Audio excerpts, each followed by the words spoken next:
This was incredible. I mean, it's more like Tom Cruise or Clint Eastwood or James Bond, an attack of this type. We'll never know all the details, but they used some fairly short-range first-person view drones, maybe made by Ukraine. What really got my attention, one, it was a coordinated attack. So Russia's admitted it was 5 different airfields, all happening simultaneously. That's incredible command and control and intelligence backing it up.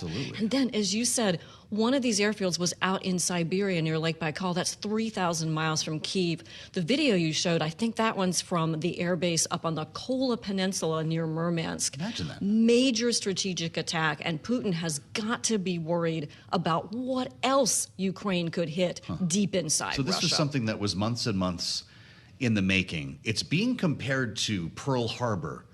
Politico's headline this morning, Russia's Pearl Harbor. Maybe a better comparison to the Israeli operation with the exploding walkie-talkies in Lebanon. Can you put this in context for us, the significance of this achievement? As cool as the pager attack was, this is even bigger, because here Ukraine has carried out the biggest devastation on Russian air power since World War II. They've hit nuclear-capable bombers inside the Soviet Union while these ugly bombers were parked wingtip to wingtip. And there's no question they've kind of set back some of Russia's strategic capabilities. But it is very, very big. And then the fact that it was done with drones, people are going to be studying that for a long time. And we got to ask ourselves, too, hey, we need to make sure no one can do that to us and our U.S. air power. Well, that actually leads to my question, which is, what did Ukraine's allies know ahead of this attack, and how have allies been responding, particularly those NATO countries that have been watching this closely? I think there's been some shock and fascination. Ukraine had done smaller attacks on several of these air bases, but just with a very few drones. But to do the coordination is incredible. Of course, for NATO, that wall of air power that goes from Helsinki to Istanbul is their #1 defense against Russia. And I guarantee you this morning in the NATO capitals, people are looking at some pretty interesting satellite photos.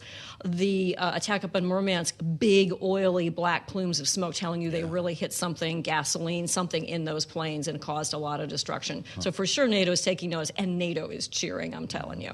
So part of this conversation does lead to questions about our own U.S. defense industrial base and revitalizing that, since we know that we send a lot of weapons abroad to Ukraine. How are you looking at how that's entering this conversation when you're seeing an attack like this? Yes, and the new budget proposals really have a lot of focus on the defense industrial base. I'll tell you this. Russia has probably just a few more bombers than the U.S. does in our inventory. Ours are a whole lot better, okay? But this is why we're building the new B-21 Spirit stealth bomber. I'd like to see us double production there, build a second site if necessary. And it shows us that we really have to bring up our capacity, not only in aircraft production, but in weapons production as well, and counter-UAS systems. Right, definitely. Unmanned drone aerial systems that do this kind of surveillance. How realistic is that? Like, what is the timeline that actually needs to be in place? How fast could we actually see some pretty ambitious goals met when you're looking at how the Pentagon's trying to revitalize, ultimately, the defense industrial base? Yes, they are. And, the number one thing they have to do, whether it's ships or planes, is they've got to put out purchase orders and say, we want to buy a batch of this. With counter-UAS, we've already got some great systems in place. We've just defended Guam appropriately for the first time against missile and drone attack. But I guarantee you our beaches down, in Virginia Beach, Hampton Roads, Langley, Norfolk area, they're really looking at how to handle the counter-UAS. Of course, our strategic bomber bases are deep inside the country. North Dakota, Missouri, where you find the B-2 bomber, Barksdale in Louisiana, of course. But we want to make sure we have those defenses. And so that counter-UAS is going to be one of our priorities in revitalizing our defense industrial base. They're already making changes inside the Pentagon. Secretary of the Army, Dan Driscoll, has canceled the M10 Booker light tank, has stopped purchases of Apache helicopters and Gray Eagle drones. The robot combat vehicle is apparently done. What do these make room for in terms of what we need now? Well, a #1 priority for the Army is the MV-75. It used to be called Flora. It is a second-generation tilt rotor, and it is going to replace helicopters in the air assault role. That's when you get in the helicopter and go in and air assault into a target. It can tilt and fly straight like an airplane, or it can hover like a helicopter. Second generation, made by Bell Textron, great, already in test and production with the Army. And the Army Chief of Staff came and said, hey, I want these 2 years early. Yeah. Get me a proposal. I want them out on the flight line now for our soldiers by 2028. Well, you spoke with the Army Chief of Staff at length about the changing lines in procurement in the last administration. This is being accelerated now. I guess, you think more broadly about the funding debate that's underway right now in Washington. The line that we're hearing from the Secretary of Defense and the Army Secretary is Congress is sending us stuff we don't need. We don't need all these Hummers. We don't need all of this stuff.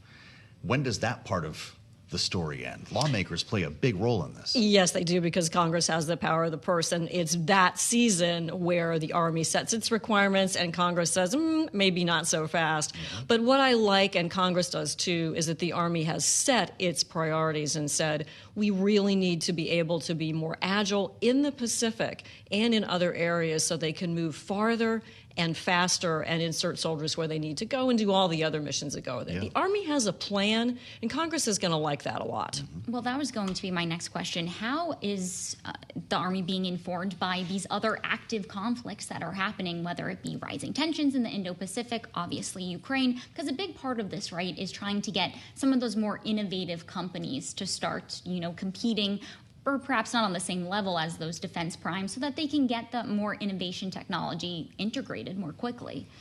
Exactly. And so the Army is balancing having 10,000 U.S. forces forward deployed in Poland right now, where they need M1A1 tanks, right? But then they need the long-range artillery and missiles down in the Pacific. And what they all need is better software integration. They have all their acronyms, modular open systems.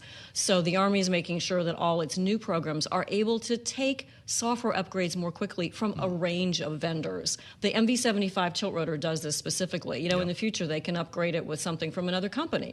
And that's really a key to keeping the innovations that soldiers need in the future. Let's get back to where we started with Ukraine and Russia. There were big questions about how Russia responds to this, whether Vladimir Putin might be inspired to use a nuclear weapon. There are also questions about whether Ukraine actually did the damage that we think it did. And to your point, maybe it's got something else up its sleeve. What happens next year? Well, on the issue of the damage, these are irreplaceable aircraft for Russia. They're not many of them. They're A-50 surveillance plane. Ukraine had already shot down 2 of those, so they maybe have 2 or 3 left. Wow.